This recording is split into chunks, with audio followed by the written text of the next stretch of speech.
All right, so you're not going to email me, so disregard this. You are going to do your extra credit on iLearn. I set up a place where you can turn that in on your e-eval. So I always get somebody that says, hey, I don't want to tell you what I said on the iEval, and I don't care what you said on the iEval. I just want you a confirmation that you did it. I don't want to know what you said. I will eventually get it one way or another. So acceptable forms, just cut and paste, put it in the form on the iLearn, and you will get your extra credit points. All right, so today we're going to talk about corporations and different forms of companies. So corporation, stockholder versus employees, what a corporation is. It is owned by the stockholders. Employees run the company. Proprietorship, owner and runs the business. That's a person like myself. Even though we're a small corporation, I still own and run the business. I own all the stock and I do everything. Partnerships, two or many people can be in a partnership together. And remember, when you do a partnership with somebody, you always want an exit strategy, no matter what. Last thing you want to do is be in business with other people's relatives who has absolutely nothing to do with your company or know how to run it. So basically, there are three types of um, organizations. Under the corporation, there's many different types of corporations now. There's a nonprofit, there's an S Corp, a C Corp. They even came out with some other type of corporations. But basically, they all boil down to they're a corporation. Okay, proprietorship is an individual that owns a company, and the partnerships is like a corporation or a limited liability partnership, which is also a corporation. Okay, corporate governance, the process and structures that provide the ultimate decision-making authority for the firm. So basically, a corporate governance is how a company wants to be ran. It's put down into writing how you're going to run the company, and it's there for everybody to see and for everybody to follow. Okay, so a couple of guys, a couple of professors, Burl and Dodd, got into a very public argument about how a corporation should act and what a corporation should do.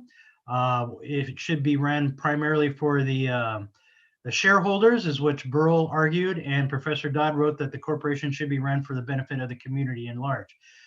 So the reason for that is that there are many different types of corporations, and what are some of the pros and cons of running a corporation for the benefit of the community and for the benefit of the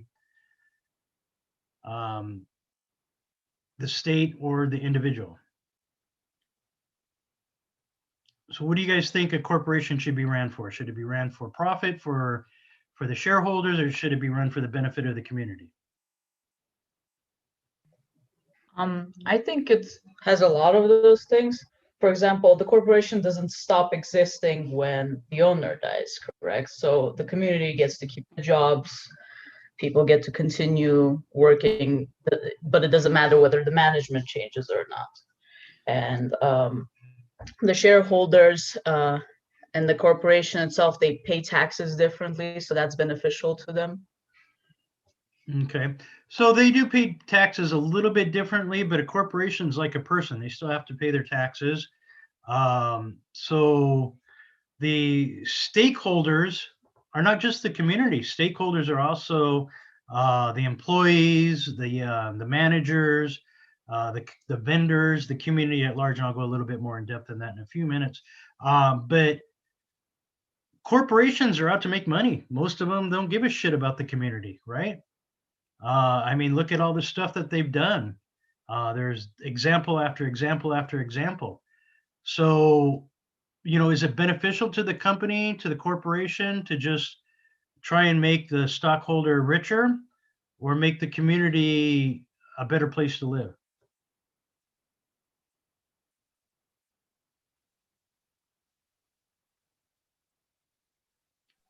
Make the stockholder richer? Well, you would think. I mean, that's why you buy stocks, right? You don't buy stocks to lose money. You don't buy stocks in Amazon so they can, do a lot of philanthropy and nonprofit work. You buy your Amazon, well, nobody can afford an Amazon stock anymore, but you buy your Amazon stock so you make money, right? I mean, that's the whole idea of buying stock is to make money off of it, to receive dividends and to get your stock to go up. And they only do that when they make money, right? Not by giving money away.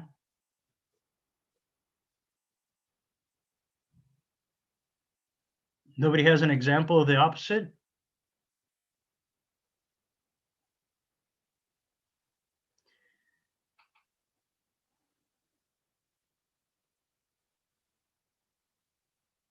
You guys are no fun today. So there are many corporations out there that started just to be part of the community, to give back to the community, right? Yeah, there's a lot of them. Yeah, like Walmart does that too. Like, I think they give back to the community. Like Bombas. They make socks and they donate for every pair of socks you buy. They donate one to a homeless shelter. So they've given away millions and millions of socks and still made a profit. I don't think they're publicly traded. They might be. I don't know if they are or not, but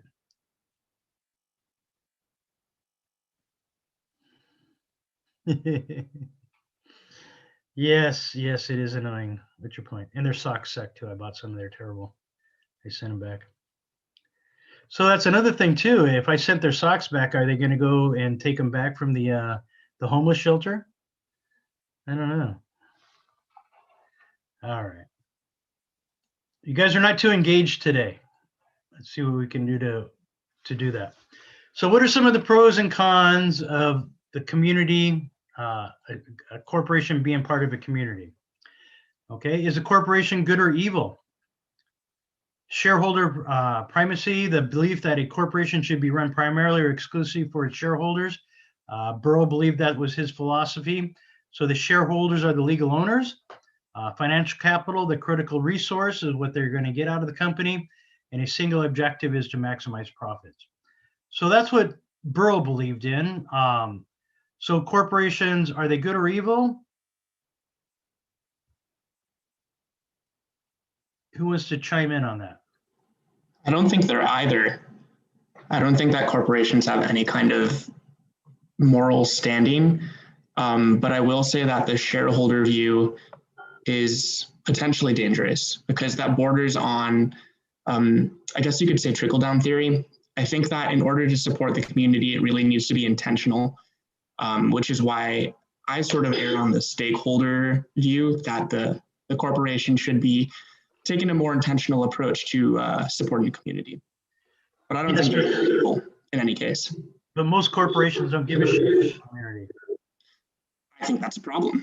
That could be a problem, or you can make more laws so the corporations can't get away with that. That's why we have unions. Well, a big reason why we have unions for some of these, like, workers, which are part, some of the stakeholders. But unions have lost all of their pull in recent times. Nobody gives a shit about unions anymore. You don't even have to be a member of the union anymore. Look at the teachers union, one of the largest unions in the world. Stephen, mute your microphone, please.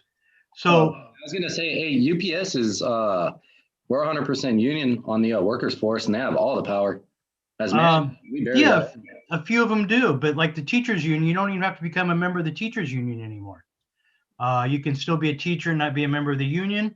UPS, they actually, what makes the union so strong at UPS is they own billions of dollars of retirement money. Otherwise, nobody'd give a shit, because the UPS workers, a lot of the times it's, they're not getting what they really want, but the union controls their retirement benefits. So basically they have all the power, they have all the money, and they have all the power that way. Okay. So my point was going is basically union or corporations are neither good nor evil. The people that run the corporations are either good or evil. So a corporation, even though it's an entity upon itself, it can't make decisions. You can you can write things down and say these are our policies, this is our culture, and all of that, but it all flows from downhill. So. All right, so corporations are legal persons owned in a very real and legal sense by their shareholders. Corporations can own property, assets, equipment, cars, boats, RVs, houses, pretty much anything a person can own, a corporation can own. And then as head of the corporation, that would be your toys to play with, the private jet and all those other things. And you get to write them off. They're great tax deductions.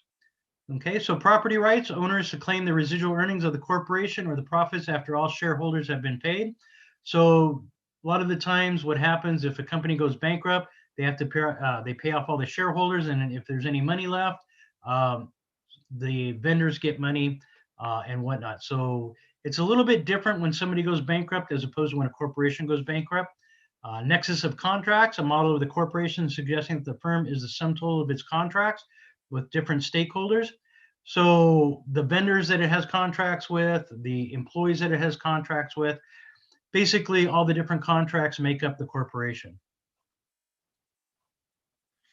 So the stakeholder model believes that a corporate should be run for the benefit of its entire stakeholders, set with no group enjoying primacy over decision making. Dodd believed that because the community grants the corporation the right to exist, the managers should run the corporation for the benefit of the community as a whole. So the managers should run the company for the benefit of the community and its stakeholders, that's what Dodd believes, which are the stakeholders are a large set of individuals here. So that can be everything from the suppliers, society, government, creditors, shareholders, customers, neighbors in the community. So internal stakeholders, employees, managers, and owners. So Dodd believes that since each individual state grants a corporation to, I forget what they call it, grants a company to be incorporated in their state with a certain set of rules. So each state is a little bit different. So it's not something that is regulated by the federal government. It's not something that's the same in every state. And so corporations could not exist without a charter. That was the word I was looking for. That each state does a charter for particularly different companies.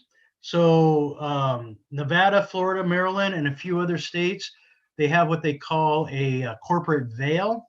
California does not have this, but what these companies essentially say is the people who own the stock in these companies are not responsible for anything that goes wrong in the company. So you can't sue an individual, even if they do malpractice, make a product that kills you, all these kind of other things. I always like to tell this story. On Instagram, I purchased a little compartment that goes in between the seat and your console. So it has an extra cup holder in it and a little thing you can put things in. So I clicked on the link, I ordered it. A week later, this little plastic piece of crap comes in the mail, and it's just like a little envelope. It was nothing like the picture, didn't look like anything. So I called, I couldn't call the company. There was no number to call it. So I emailed it. Nobody ever answered. I emailed and I found out they were incorporated in Florida.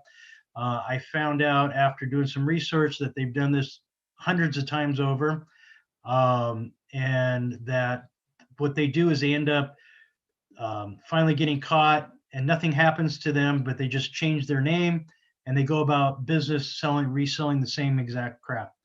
So I complained to Instagram. Instagram said, yeah, well, you shouldn't buy anything off of Instagram advertisements. And I couldn't believe that's what they actually said, because they're the one getting money from these companies that are defrauding the general community. So they hide themselves behind a corporate veil where you can't get at them, you can't sue them, you can't do anything.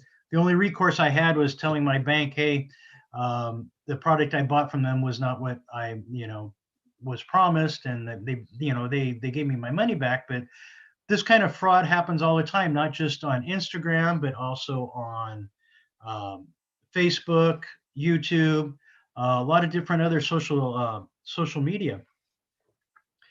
So, and there's no laws really preventing these companies from doing that because each state charter is a little bit different. So what do you think we should do in order to maybe create some laws or do something that's going to be consistent throughout the states? Is there some idea that you have that we can do that? I mean, I would think that more regulation would be a great solution, but I don't foresee it happening because if you look more and more into it in the past decades and everything, it seems like the government is more looking out for these corporations than it does for the consumer. So, Well, the it- laws are set up that way. yeah, So like the laws in Nevada, Florida, Maryland, you know, the owners of the company have no recourse. My company is owned, you know, 51% by my wife and 50% by me as far as on the paper goes, right? So the stock shares. So if in Southern California, if I was to go drop a large printer on somebody's head and kill them, I would be liable for that. I have insurance to cover that, but I mean, they can go after me personally here in the state of California. And Nevada or Florida or Maryland, they couldn't do that. So the laws are not, yeah. So, you know, and some states do that. They say, hey, come incorporate in our state. We have the most, you know, we have the best corporate veil. So, and then, you know, companies, they have no laws governing them. I mean, you would think Instagram would take some responsibility letting a company advertise like that, right? You know, telling you that these things, telling you lies and taking your money and swindling you. But corporations are not governed; they're self-governing.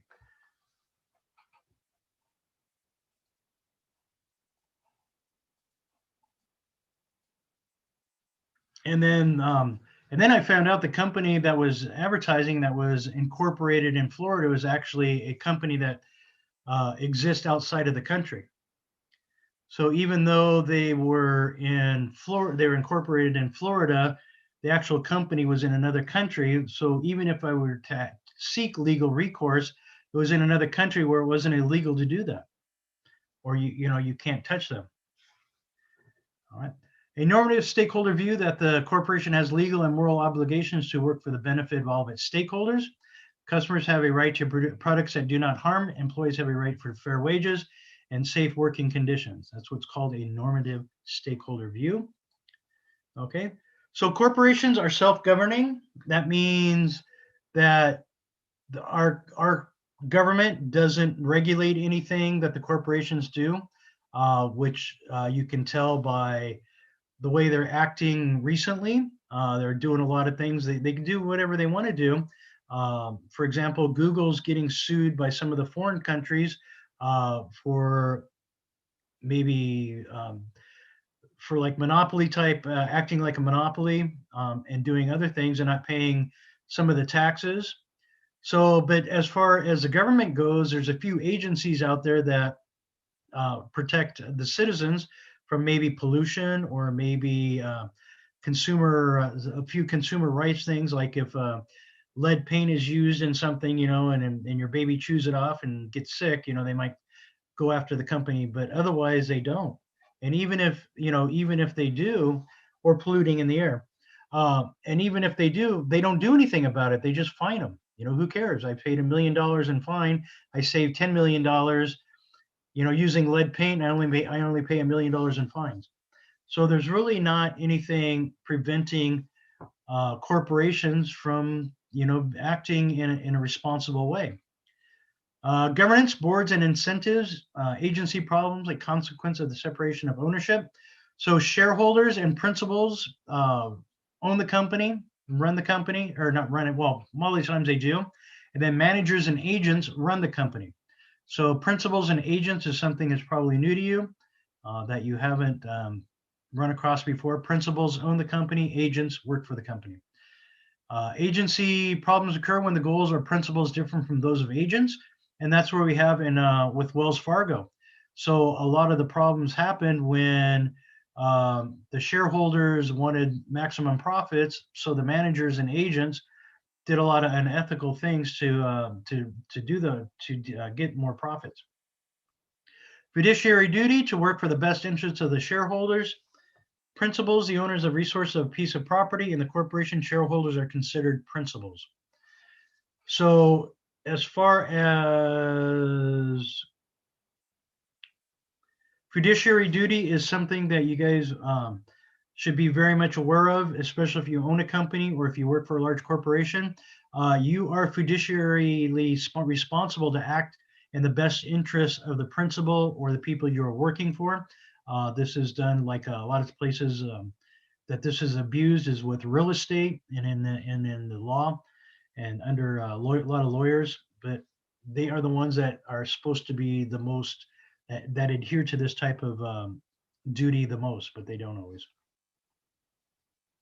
All right, agents, individual or groups hired to administer the property or resources of a principal. A tender offer is an offer those hoping to control the corporation. So somebody who wants to buy your shares in order to have larger voting rights. And then a proxy fight, an attempt to dissatisfy investors, or stakeholders to gain seats on the board. So a lot of times a proxy fight, somebody will buy up a lot of shares and they'll try and get themselves appointed on the board of directors. So for example, the board of directors in my company, there's 2 people.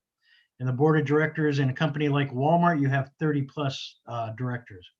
So it all depends on the size of the company, what you do, the type of industry you're in,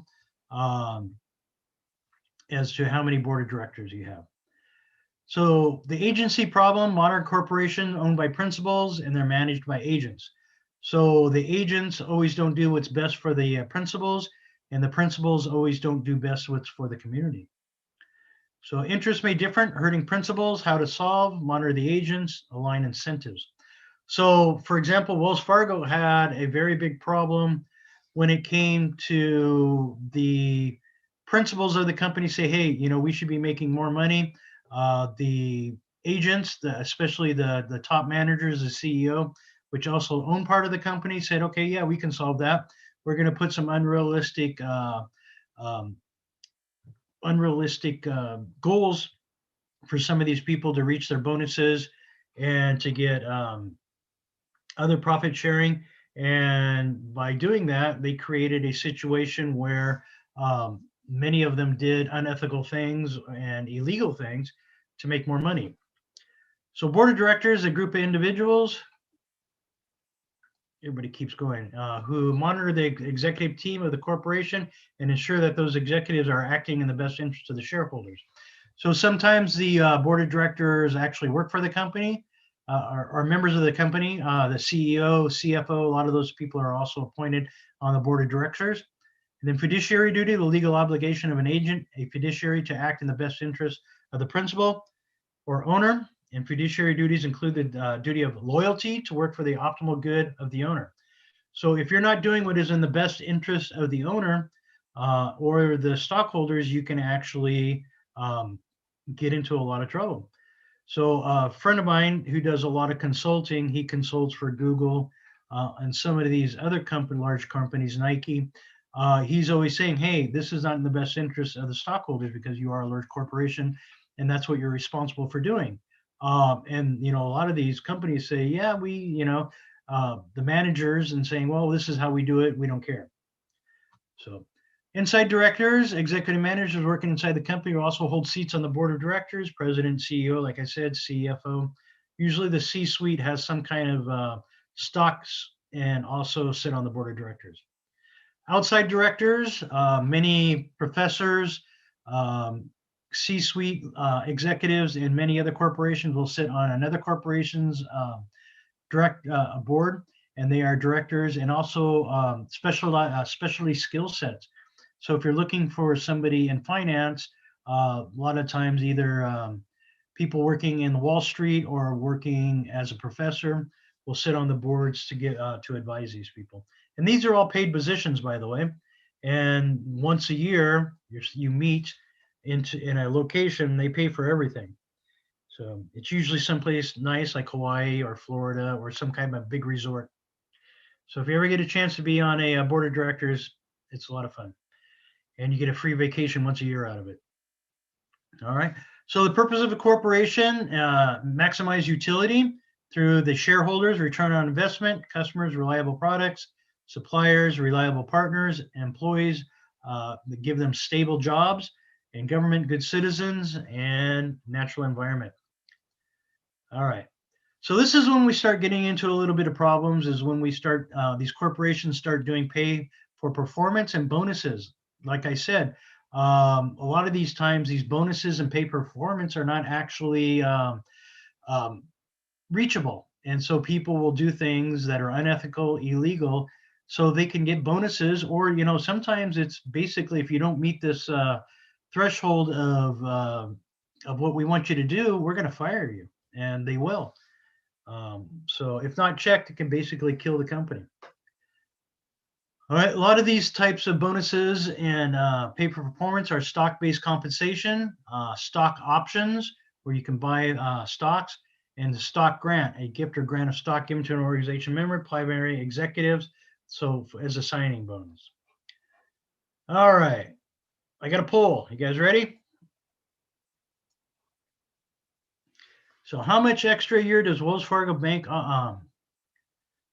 make off of overdraft fees? 200 million. All three of you thought that?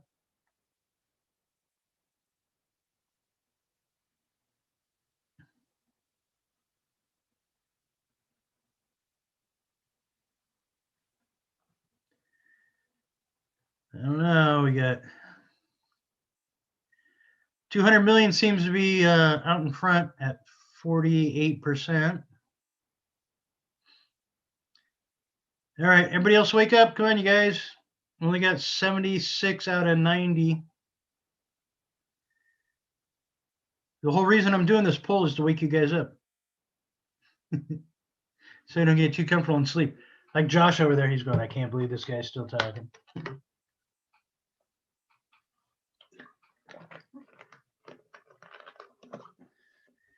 Josh is thinking, what does this have to do with anthropology? I don't understand this. I've got no words for this class. Checked out. I'm here, but I'm checked out. It's all right. All right, 85. Only 85 answers. Everybody else asleep? Come on, guys. All right. I'm going to share the results for you. So the winner is 200 million at 44%. So what do you think about overdraft fees? Are they a good thing, a bad thing? Do you guys allow them, don't allow them?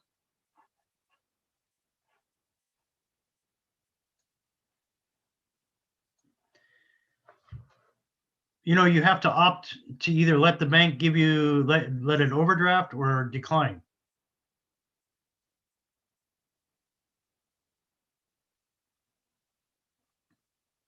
You would prefer your card just be a decline? Yeah. Overdraft fees are a scam. I think you're right about that.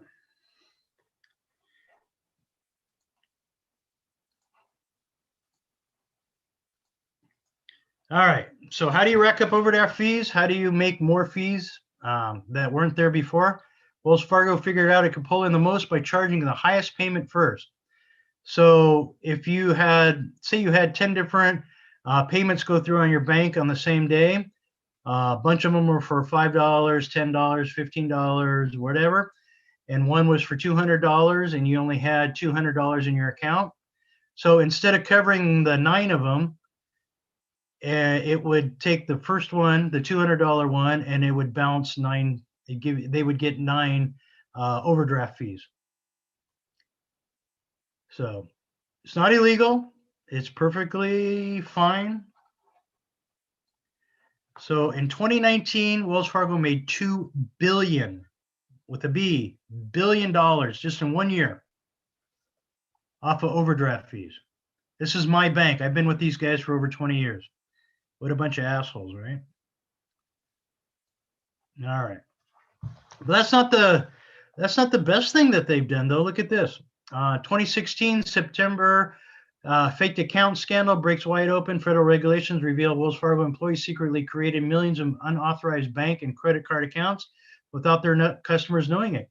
So basically, they created a bunch of accounts to make, because that's what their incentives were. The manager says, hey, if you don't open up so many accounts in a month, we're going to fire your butt. So what happened is they started doing a bunch of fake ones with businesses, and that a lot of these people didn't even know what was going on. And they would actually get real fees out of that. So they would charge the customer extra fees. So what happens is this pay for performance bonuses, either promoted or fired if you perform. That kind of thing flows downhill from upper management. So they ended up doing, they got $3 billion in fines and penalties, but they made $5 billion.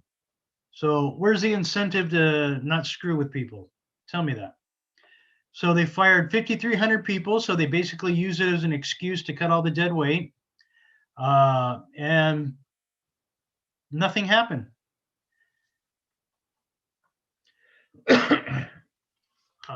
So that's not the only thing they've done. So the fake accounts, but with real fees attached. Wells Fargo foreclosed on a bunch of houses that they weren't supposed to foreclose on, but they did anyway. The overdraft scam, which we mentioned, for $2 billion. 800 fake auto insurance policies, 25,000 car repossessions, illegally seized service members' cars while they're out on deployment, preying on elderly and underage Native Americans, and overcharged business owners on credit cards and fees. I actually got some money back for that. But, it was a few bucks. Who cares, right? So illegal, yeah, so what? They got fined. What else? That's it. Corporations act the way they want for the best, for their best interest to make money. So values that define for an individual group or society, things are morally right or wrong, are done in ethical behavior, are done from the top down. Janet Yellen, who was then in charge of the banks, told Wells Fargo that they couldn't make over $2 trillion market cap. So that kind of put a hamper on them, but it really didn't do anything. It other than making them bigger and better and stronger, they kind of really haven't done much. So the mission statement of Wells Fargo: we wake up in the morning to help our customers succeed financially and to satisfy their financial needs, and the result is that we make money. That's it. They just want to make money, never the other way around. That is, they're true to their mission statement, right? So corporations are not bad. They're not evil. Oh, by the way, they're going to lay off 50,000 people between last year and this year. So Johnny here is the CEO of Wells Fargo when all this crap went down. And basically his cop-out are, our ethics are the sum of all the decisions each of us make every day. So he's not going to take responsibility for his actions. But Janet Yellen and some of the other government oversights did. So Johnny here had to pay $17.5 million in connection to the scandals at Wells Fargo. You think $17.5 million is a lot of money? That was probably his bonus. No, his bonus was in the hundreds of millions of dollars. Okay, so you think he really cares? $70.5 million, and he can't work in a bank again, though. So that goes to tell you absolutely nothing. So you can, if you have hundreds of millions of dollars, you need to really work ever again. So anyway, Johnny scammed his way out, only had to pay $17.5 million.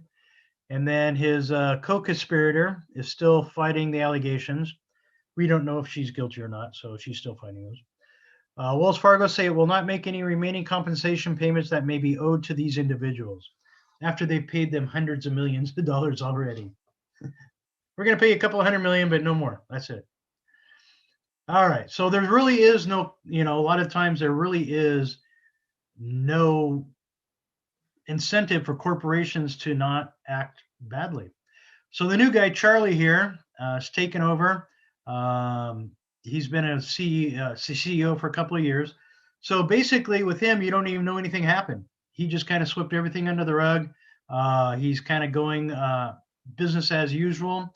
And then his hands are a little bit tied. They can't grow too big because of the restrictions they put on him. But you know, he's still keeping up to the mission statement and whatnot. All right, so what do we got here? So final exam, somebody asked about that. Thursday, 3/18/21 at 10 p.m. is going to be when it's due. Extra credit due is 3/10/21. And on iLearn, do not email me, please. So everything is going to be turned in on iLearn. iEval extra credit for turning in screenshots, submit evaluations. Don't email it to me. Turn it in on iLearn. What about final project? Good question. I'm glad you asked, Jesus. You'll be evaluating each other on this project. Evaluation will be done on iLearn. I will post it next week. So you will be evaluating each group member and yourself. Some will get lower grades for participation. So if a third of your team says, hey, you suck, you didn't help, you didn't do anything, I will actually take points off of that. I actually had one person that got a 0 a couple of quarters ago because he didn't